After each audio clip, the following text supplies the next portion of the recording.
Today I wanted to show you a modified mango lassi that you can make, and it's a great way to incorporate calcium bentonite clay into your diet.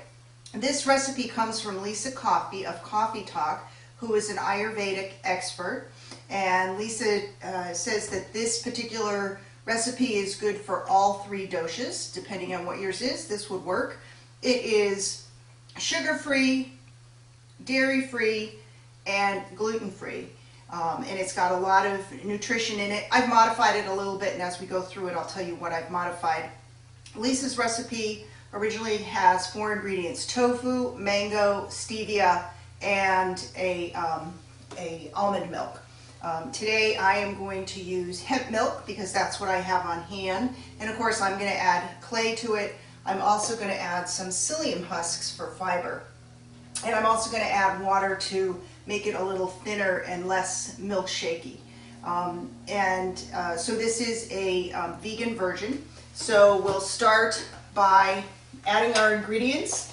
I have some mango here that I cut up, and one thing that's important to note, these are yellow mangoes that were available at my local health food store, but you probably are more used to seeing a green and red mango like this one. And what Lisa tells us is that it's not the color of the mango that determines its ripeness. It's actually when you press your thumb or finger into it, if it gives a little. Now I intentionally bought this one a little underripe so that I could show it to you. And so it needs to give. This doesn't give too much, so I'm going to wait a couple more days before I use this mango. But again, it's the texture of the flesh, not the color of the skin, that determines if it is ripe or not. And it is a traditional Eastern Indian beverage, and mango is the traditional flavor because mangoes are abundant in India. But of course you could substitute any fruit that you have on hand. Another trick is to use frozen fruit. I like my smoothies cold, so I like to use frozen fruit, but certainly you can use fresh fruit as well. So we've got our mango, and then the recipe also traditionally is made with yogurt, but to make it dairy-free, Lisa has substituted tofu. It's a light silken tofu, and it's 3 ounces for this recipe. Now, one thing about soy is one of those crops in the United States that is genetically modified, most of the soy grown in this country.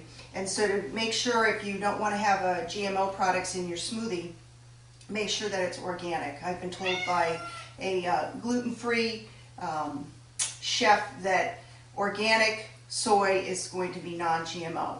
And then I'm going to add, I have a cup of water, purified water, and I'm going to add a cup of hemp milk.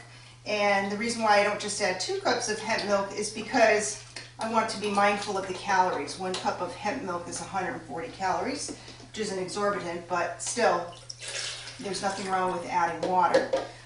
And then the recipe also calls for 1 tablespoon of stevia, and stevia is a natural sweetener.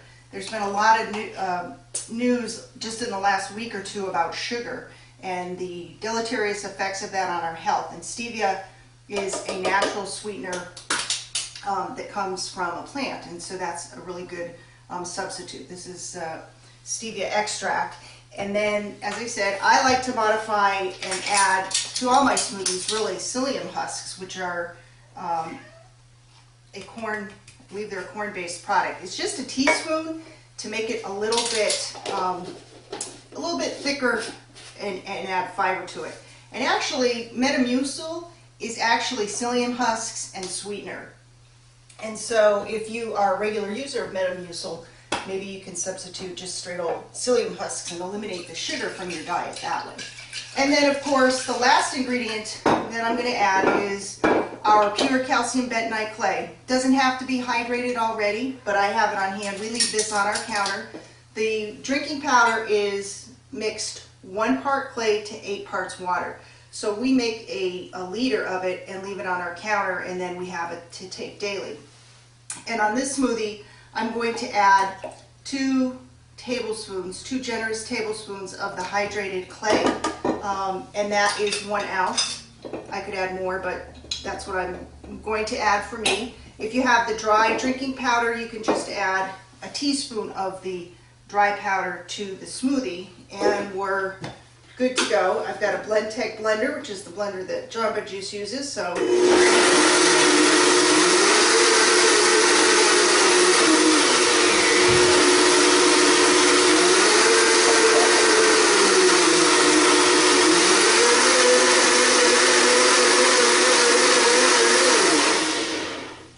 so I've got my mango lassi, and that mango was actually not frozen that I added to this particular smoothie, so there wasn't a lot of excessive churning.